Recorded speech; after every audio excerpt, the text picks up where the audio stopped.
Maka malaikat maut turun ke sini. Makanya ketika sakaratul maut sudah datang, maka yang baca Quran hentikan. Kenapa? Oh, memang gitu ya. Jangan semakin kencang. Ayo Pak, insyaallah Pak gitu. Al-Baqarah Pak, Al-Baqarah Pak. Al-Kahfi, Al-Kahfi. Enggak lah. Yang baca Quran berhenti dulu. Kemudian digantikan dengan kita mentalkin. Antum agak ke sana dikit. Masya Allah ya. Orang yang meninggalnya kooperatif ini.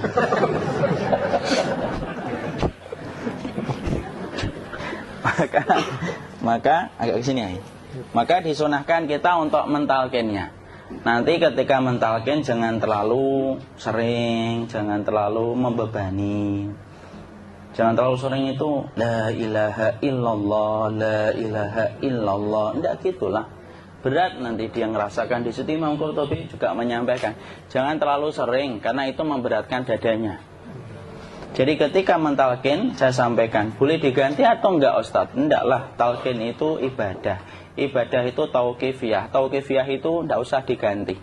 Karena Rasulullah mengatakan, lakinu ala mautakum la ilaha illallah. Talkin orang yang meninggal di antara kalian dengan la ilaha illallah. Enggak usah diganti Allah Ustadz yang lebih singkat, lebih pendek. Enggak usah. Subhanallah Ustadz, enggak usah. Kenapa? Karena talqin sudah ditetapkan ucapannya oleh Nabi, begitulah kita mencontohnya. Jadi tidak usah diganti. Cara mentalqin, jadi kalau keadaan sudah tenang, tolong kalau sudah sakaratul maut jangan ditinggalkan. Karena sesungguhnya pertempuran setan itu pada detik-detik kematian semacam ini. Dan betul-betul berusaha untuk menjadikan dia murtad. Nanti makanya di situ di buku nanti dibahas kan, pertempuran setan itu sampai detik-detik orang mau mati itu sudah ayo kufur, murtad aja tuh, kamu sakit kan? Nah, itu kayak gitu. Makanya jangan ditinggal. Capek gitu kok nggak meninggal-meninggal gitu ya. Udah gantian Mas. Dan jangan kemudian meninggalkannya. Mangkat dulu gitu. Tidaklah, janganlah. Terus ditampingi terus. Kalau bisa ya sudahlah, berikan waktunya kita untuk sementara waktu itu betul-betul berkhidmah kepada orang yang kita cintai terakhir kalinya. Cara kita kemudian mentalkin adalah, yaitu adalah di sebelah kanannya la ilaha illallah. Biarkan dia mencerna dulu, tidak usah buru-buru kemudian kita langsung nimpali lagi. Dia mencerna dulu sembari kita doakan, peluk, ya Allah dimudahkan gitu. Kalau ada orang yang bisa ngucapin la ilaha illallah, itu siapa yang memberikan itu Ustaz? Yang memberikan kekuatan Allah Pak. Karena ngomong aduh aja sudah tidak mampu. Makanya Allah berfirman dalam surat Ibrahim, yusabbitullahu alladhina amanu bil qawli tsabit fil hayatid dunya wa fil akhirah. Allah teguhkan perkataan orang yang beriman dalam kehidupan dunia dan akhirat. Dunia itu ya ketika menjelang kematiannya. Makanya dia bisa ngomong la ilaha illallah. Sebenarnya ngomong aduh aja udah gak mampu. Kalau bisa ngomong, dia mesti ngomong aduhnya dulu. Tapi Allah yang menggerakkan. Ngomong la ilaha illallah. Makanya mangkana akhiru kalamihi la ilaha illallah dakhalal jannah. Barang siapa akhir kalamnya itu adalah la ilaha illallah, pasti masuk surga. Makanya kita lagi la ilaha illallah. Dah. Cara dulu. Enggak usah minta diburu-buru ya. Enggak usah gini. Ayo la ilaha illallah. Ayo.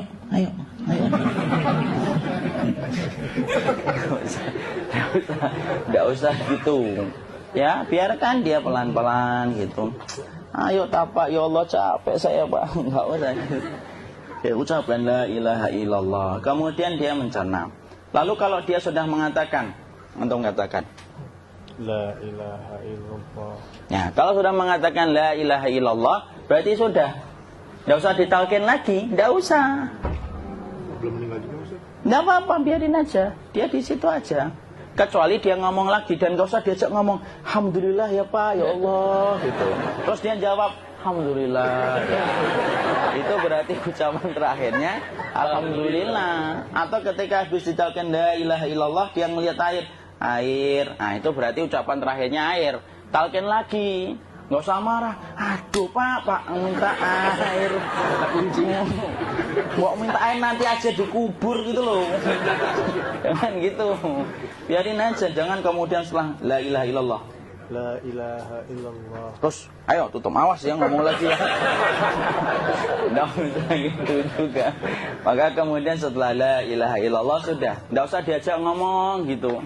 Terus kemudian nggak usah ada anaknya perempuan, ya Allah Pak, sudah bisa ngomong la ilaha illallah, usah gitu. Cukup dalam hati alhamdulillah gitu. Diam kita dengerin gitu. Disitulah nanti biasanya detik dia terakhir. Dia nanti ngeliat di sini Pak, prosesnya itu nanti kaki langsung sebagian jempol dingin dia. Kaki, telapak kakinya langsung kalau kita geningkan dingin kayak kaki yang kena AC langsung. Kemudian dia langsung ningkup gini, dikit dia, mulai kaku dia. Atau kalau enggak, gini dia, langsung kayak jatuh. Kayak kepala nanti yang paling terakhir, kepala itu pasti ada gerakannya Pak. Ini meninggal itu, pasti gitu. Pasti gitu. Karena apa? Sudah tidak ada beban ruh yang menahannya. Ya, cabut ya, set pelan, maka kemudian malaikat itu. Tapi tetap sakit lah, walaupun dikatakan ringan, tetap sakit. Maka kemudian sakit gitu, ngelewatin sini, jantung kemudian sudah tidak berfungsi. Kemudian ginjal Pak, ngelewatin ginjal tidak berfungsi. Bapak bayangkan kan, kalau yang pernah sakit batu ginjal Pak, sepakat nggak kalau kita batu ginjal itu sakitnya luar biasa Pak? Itu baru titik batu kecil di ginjal. Kita bisa bayangkan tiba-tiba ginjal tidak berfungsi, sakitnya kayak apa Pak? Tiba-tiba ginjal nggak berfungsi, pankreas naik, kemudian tek jantung. Jantung ini dia masih hidup dia, di sininya masih hidup walaupun jantungnya sudah berhenti. Naik. Kemudian mata, dia ngelewatin mata. Organ tubuh yang paling setia sama ruh itu mata. Maka kemudian mata dia ngelihat dia, ngelihat keluarnya, naik dia. Jadi lihat ini sama dia.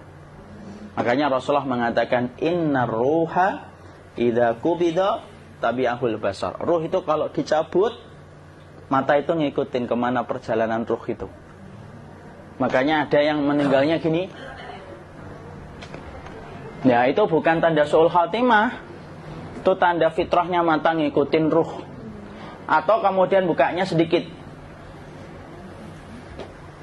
Ada yang kayak senyum Pak, ada yang kesini yang keringetan, nah itu tanda husnul khatimah. Ada yang senyum. Jadi sakitnya setelah selesai itu plong gitu loh. Makanya kemudian ada yang tersenyum. Maka itu tanda. Kalau kita ngelihat orang yang membuka mata kayak gini, tidak usah takut. Cepat-cepat kemudian kita nanti tutup. Biasanya kalau terlalu lama, itulah yang menjadikan ini tidak bisa ditutup. Makanya harus pakai kapas akhirnya. Karena apa?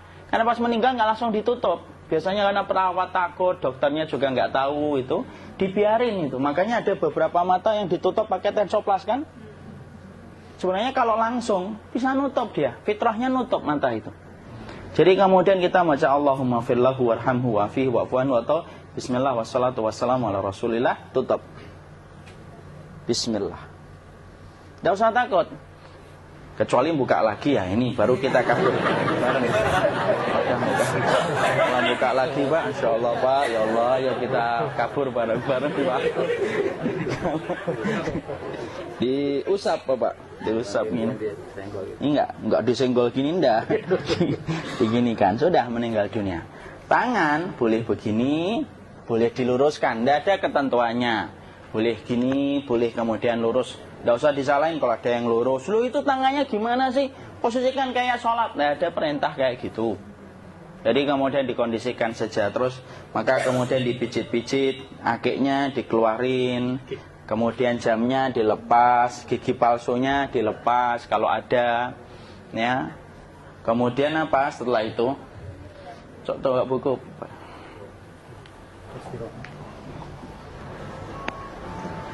Kemudian kalau bisa awal-awal kemudian taruh buku atau sesuatu yang agak berat di perutnya ketika baru meninggal dunia. Kenapa kemudian ditaruh kayak gini? Bukan apa-apa, supaya membantu sisa-sisa pencernaan dia untuk keluar.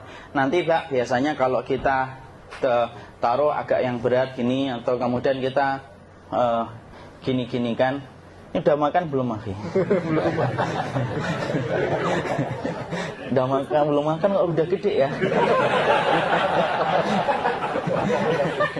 Maka pencet-pencet kayak gini biasanya nanti ketika dimandikan, nah pas dimandikan diginikan saja. Aduh. Nah ini dia sudah keluar di belakang, dia gini. Terus nanti keluar dia. Nah ini keluar langsung di belakangnya. Dan memperlakukan orang kalau sudah meninggal dunia itu yang lembut gitu. Kenapa? Inna kasra admil mayyiti kakasri admil hayyi. Mematahkan tulangnya ketika orang sudah meninggal dunia itu lebih dia rasakan sakit ketika mati daripada ketika masih hidup. Tuh Islam itu sampai sama orang mukmin itu kalau sudah meninggal aja sampai selembut itu. Kok hidup kasar itu kebangetan dia jadi orang itu. Mau sampai orang mati itu kemudian disuruh yang lembut. Kalau ada aib disuruh nutup, tidak boleh diceritain. Misalkan di belakangnya beliau ini ada tompel, gagah-gagah tompelnya gede gitu. Tidak boleh cerita, Masya Allah loh. Sampai segitunya sunnah itu ngajarin kita untuk nutup aib. Kalau ada orang belajar sunnah sukanya buka aib, nyari-nyari kesalahan orang. Sunnah yang mana dia pelajari itu saya bingung. Makanya kemudian gini, setelah selesai maka kemudian tutup dengan kain. Maaf ya, Ki. Ya. Nanti kalau nggak kuat napas ngomong ya. Maka ditutup kayak gini, ditempatkan kemudian jangan di tanah tapi di atas dipan. Karena apa? Syekh Abu Malik Kamal Said Salim dalam Sahih Fikih Sunnah menyampaikan supaya tidak cepat busuk. Dia taruh di atas. Kemudian ditutup pakai kain apa saja. Ya, sembari nanti kita mempersiapkan tempat mandinya, tempat kafannya dan yang lain sebagainya. Maka kemudian kalau ada yang datang boleh dibuka. Kemudian kita mencium ininya apa? Kemudian keningnya. Kemudian kita berdoa, nutup lagi kayak Rasulullah ditutup, kemudian yang datang terakhir itu salah satunya Abu Bakar. Dibuka kemudian beliau, ya Allah ya Rasulullah, engkau adalah orang yang percaya hidup dan matimu, dan tidak mungkin Allah itu mematikan engkau 2 kali ya Rasulullah. Maka kemudian ditutup kembali. Saat itu para sahabat dalam keadaan mendung semuanya. Maka disitulah kita lakukan kayak gini. Ditutup gini Ustaz ya. Kasihan tidak bisa napas, insya Allah tidak butuh napas lagi. Jadi kemudian kita semacam ini kita persiapkan apa yang bisa kita lakukan. Nah itulah proses kematian dari sakit sakaratul maut sampai kematian.